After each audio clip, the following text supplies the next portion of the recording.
क्या हिंदू शब्द सच में विदेशी है या भारतीय संस्कृति से नफरत करने वालों के द्वारा फैलाया गया दुष्प्रचार?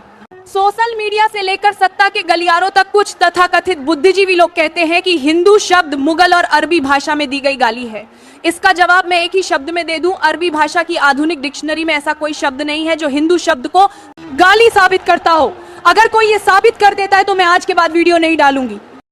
दूसरा, और जो सबसे ज्यादा और घटिया तर्क दिया जाता है कि ये पारसी लोगों का शब्द है, पारसी लोग सा को हाँ कहते थे, इसीलिए सिंधु के पूर्व में रहने वालों को हिंदू कह दिया। अगर ऐसा है तो पाकिस्तान का सिंध प्रदेश हिंद क्यों नहीं, सिंधी को हिंदी क्यों नहीं कहा गया और संस्कृति को संस्कृत क्यों नहीं कहा गया? जब इसकी गहराई से जांच की तो पता चला केवल उन विदेशी लेखकों ने 18 से 19वीं सदी के बीच में लिखा है। ये वही यूरोपीय लेखक थे जो भारतीयों को हीन भावना का शिकार करने के लिए इसका प्रचार करवाते थे, और आज भी उनके कुछ वंशज भारत में मौजूद हैं जो समय समय पर इसका प्रचार करते रहते हैं।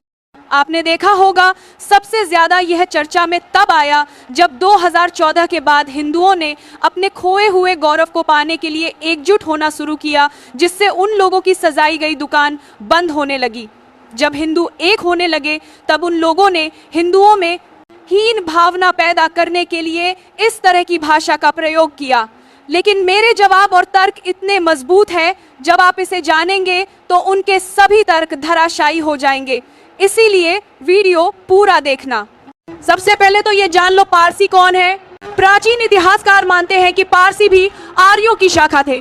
प्राचीन काल में वे सप्त सिंधु के पश्चिम में बस गए। सप्त सिंधु का अर्थ है सिंधु, सरस्वती, वितस्ता यानी झेलम, आस्कनी यानी चेनाब, पुरुषनी यानी रावी, शातुद्री यानी सतलज और बिपाशा यानी व्यास।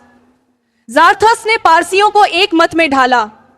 उनके पवित्र ग्रंथ जिंद, अवेस्ता और ऋग्वेद में कई समानताएं हैं क्योंकि वे हमारी तरह ही आर्य थे।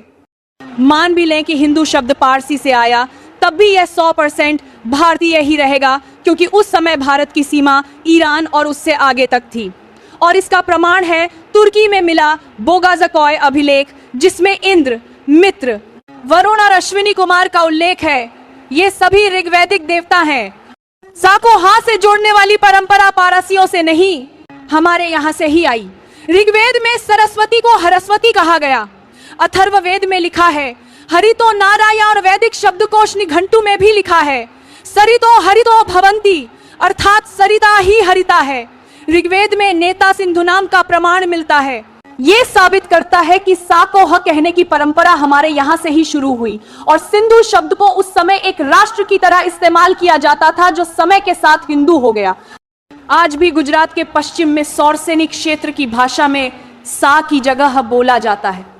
इससे साबित होता है कि हिंदू शब्द वैदिक काल से ही हमारे यहाँ प्रचलित था, और बृहस्पति आगम में तो इसका प्रयोग भी किया गया है। ओमकार मूल मंत्राढ़ पुनर्जन्म दृढ़ाशय, गोभक्तो भारत गुरु, हिंदुर हिंसन दूषक, हिंसया दूयते चित्तम तेन हिंदुरी तीरित। इसका अर्थ यह है कि ओम जिसका मूल मंत्र है, पुनर्जन्म में जिसकी दृढ़ आस्था है, भारत ने जिसका प्रवर्तन किया है तथा हिंसा की जो निंदा करता है, वह हिंदू है। एक और श्लोक कहता है, हिमालयत समारभ्य यावत इंदु सरोवरम तन देव निर्मितम देशम हिंदुस्थानम प्रचक्षते। हिमालय से लेकर सिंधु तक का संपूर्ण क्षेत्र ही हिंदुस्तान है। हिंदू शब्द में ही का अर्थ हिमालय और इंदु का अर्थ सिंधु यानी समुद्र से है। ये वैदिक काल से हमारी भौगोलिक पहचान है। हमें हिंदू, हिंदी और हिंदुस्तान पर गर्व है। जय हिंद, जय श्री राम।